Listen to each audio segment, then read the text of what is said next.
አሜሪካ ወደ ኢራን አቅራቢያ የላከችው ዩኤስኤስ ኤብራሃም ሊንከን የተሰኘው ግዙፉ የአውሮፕላን ተሸካሚ መርከቧ በሳተላይት ምስል መለየት በሚችል ደረጃ ወደ ኢራን ቀርቧል። ከፍታው 76.8 ሜትር፣ ርዝመቱ 332.8 ሜትር የሆነውና ከፈረንሳዩ ኤፍል ታወር ጋር የተስተካከለ ቁመት ያለው ግዙፉ የአሜሪካ የአውሮፕላን ተሸካሚ መርከብ ከኦማን የባህር ዳርቻ በ240 ኪሎ ሜትር ወይንም ከኢራን በ700 ኪሎ ሜትር ርቀት ላይ እንደሚገኝ ተነግሯል። በዓለም ትልቁ የሆነውና ከኤብራሃም ሊንከንም እንደሚገዝፍ የተነገረው ዩኤስኤስ ጄራርድ ፎርድ የጦር መርከብም ከ3 ሳምንት በኋላ ወደ ቀጠናው ይጠጋል ተብሎ እየተጠበቀ ነው። ይህኛው ግዙፍ ተሸካሚ መርከብ ደግሞ 337 ሜትር ይረዝማል። አሜሪካ ከኢራን ጋር በኒውክሌር ፕሮግራሟ ጉዳይ ሁለተኛ ዙር ንግግርን በስዊዘርላንድ ጄኔቫ ብታደርግም ለወታደራዊ እርምጃውም በዛው ልክ የተሰናዳች መሆኑ በስፋት እየተነገረ ነው። ብዙዎች እንደሚሉት የተራራቀ አቋምን ይዘው ለድርድር የተቀመጡት ሁለቱ ሀገሮች የተቀራረበ ሐሳብ ላይ ደርሰው ጉዳዩን በንግግር የመፍታታቸው ነገር እምብዛም የሚሆን አይደለም። ትንታኔ አቅራቢዎች እንደሚያነሱት የአሁኑ የአሜሪካ ዝግጅት ቀድማ በ12ቱ ቀን ጦርነት በኢራን ላይ እርምጃ ለመውሰድ ካደረገችውም የቬንዙዌላውን የቀድሞውን ፕሬዝዳንት ኒኮላስ ማዱሮን ከነባለቤታቸው ለመውሰድና ከዛም በፊት ቬኔዙዌላን ለማስጨነቅ ከተጠቀመችበትም ሁሉ የላቀ ነው እያሉ ነው። አብርሃም ሊንከን የጦር መርከብ 3 የሚሳኤል አውዳሚዎችን F-35ን ጨምሮ 90 የጦር አውሮፕላኖችን እንዲሁም 5680 ሰዎችን የሚያዝ አቅም ያለው ግዙፍ የጦር አውሮፕላን ተሸካሚ መርከብ መሆኑ ይነገራል። ቢቢሲ የመረጃ ምንጭ የመርከቡን የሳተላይት ምስል ማየቱን በመጥቀስ ባወጣው መረጃ ከዚህ ቀደም አሜሪካ መርከቡን ወደ ቀጠናው ማሰማራቷን ብትናገርም ምስሉን ግን ማየት ሳይቻል መቆየቱን ተናግረዋል። አሁን ግን የበለጠ እየቀረበ ስለሆነ ምስሉን ማግኘት ችያለሁ ብሏል የመረጃ ምንጩ። ሌላኛው በቅርቡ አሜሪካ ወደ አካባቢው እንዲጠጋ ያዘዘችው ጄራርድ ፎርድ የጦር አውሮፕላን ተሸካሚ መርከብም ከ3 ሳምንታት በኋላ ሊታይ በሚችልበት ደረጃ ወደ ኢራን እንደሚቀርብም እየተነገረ ነው።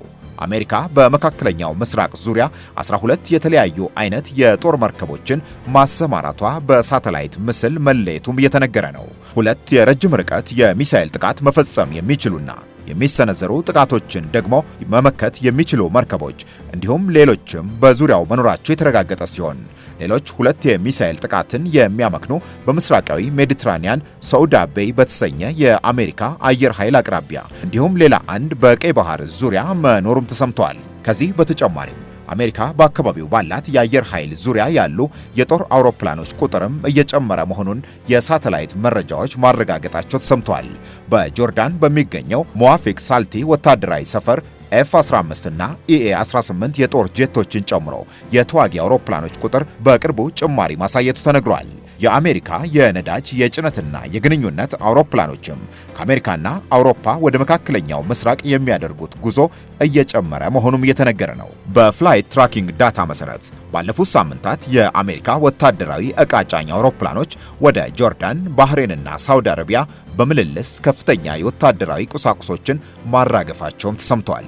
በኢራን በኩል የኢራን አብዮታዊ ዘብ የጦር ክፍልም በሳምንቱ መጨረሻ ለማክሰኞው ድርድር ኢራን ልዑኳን ወደ ጄኔቫ ከመላኩ አስቀድሞ በዚሁ የውሃ ክፍል ላይ ወታደራዊ የጦር ልምምድ አድርጓል። ወታደራዊ ልምምዱ በኦማንና ኢራን መካከል በሚገኘው ወሳኙ የሆርሙዝ መተላለፊያ የተደረገ መሆኑ ተነግሯል። የሆርሙዝ መተላለፊያ የዓለም የነዳጅ ምርት የሚያልፍበት ዋነኛው እስትንፋስ ወይንም ጉሮሮ ተደርጎ የሚቆጠር ሲሆን ከዓለም የነዳጅ ምርት 1/5ኛው የሚያልፈው በዚሁ መስመር ነው። ኢራን በተደጋጋሚ የከፋው ነገር ከመጣ ይህንን መስመር ዘግቼ የዓለምን የንግድ ስርዓት ሁሉ ምስቅልቅሉን አውጣዋለሁ ስትል ትዝታለች። በሌላ በኩል ኢራን አንዳች ጥቃት የሚፈጸምብኝ ከሆነ በዙሪያ ያሉ የአሜሪካ ወታደራዊ ሰፈሮች ቀዳሚ ኢላማዋ እንደሚሆኑም ደጋግማ ስታስጠነቅቅ ቆይታለች። ጦርነቱ ቀጠናዊ እንደሚሆንም ይታወቅልኝ ትላለች። የኢራን ወታደራዊ አቅምም እነዚህን በዙሪያ ያሉ የአሜሪካን ወታደራዊ ሰፈሮች የመምታት አቅም እንዳለውም በተለያየ ጊዜ በወጡ መረጃዎች ተረጋግጧል ተብሏል። በጆርዳን የሚገኘውና የአሜሪካ የጦር ጀቶች ይገኙበታል የተባለው ሞዋፊቅ ሳልቲ የአየር ኃይል ሰፈር አንደኛው የኢራን ኢላማ ሊሆን ይችላል ተብሎ እየተነሳ ያለው ነው።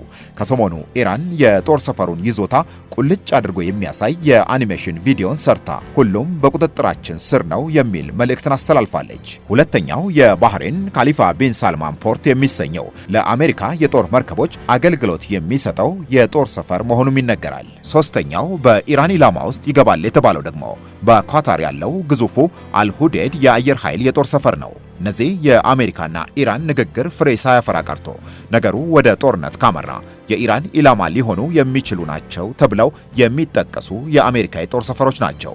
በአሜሪካ በኩል ከቅርብ ጊዜው የቬንዙዌላውም እርምጃ ከቀደመውም የእስራኤል ኢራን የ12ቱ ቀን ጦርነት ጥቃትን በበለጠ አሁን በከፍተኛ ደረጃ እየተሰናዳች ስለመሆኑም መረጃዎች ያስረዳሉ።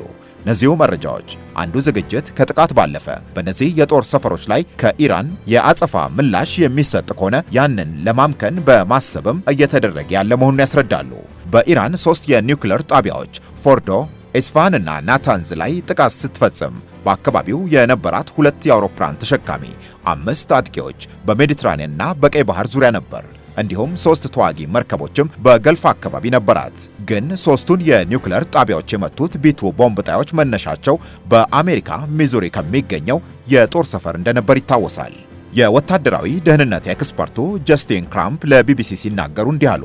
አሁን ወደ አካባቢው እየተጠጋ ያለው ኃይል ከቬንዙዌላውም ከቀደመው የኢራኑ ጦርነት ወቅትም እጅግ የተለየ ነው። የአሁኑ የኃይል ስብስብ ጥልቀት ያለው ለረጅም ጊዜ መዋጋት የሚችልና በዙሪያ ባሉ የጦር ሰፈሮች ላይም ሊፈጸም የሚችል ጥቃትን መከላከል በሚያስችል መልኩ የተደራጀ ይመስላል ብለዋል። ሂንዱስታን ታይምስ፣ ፋይናንሻል ታይምስ፣ አልጀዚራ፣ ቢቢሲ እና ሌሎች ድረገጾችን በመረጃ ምንጭነት ተጠቅመናል።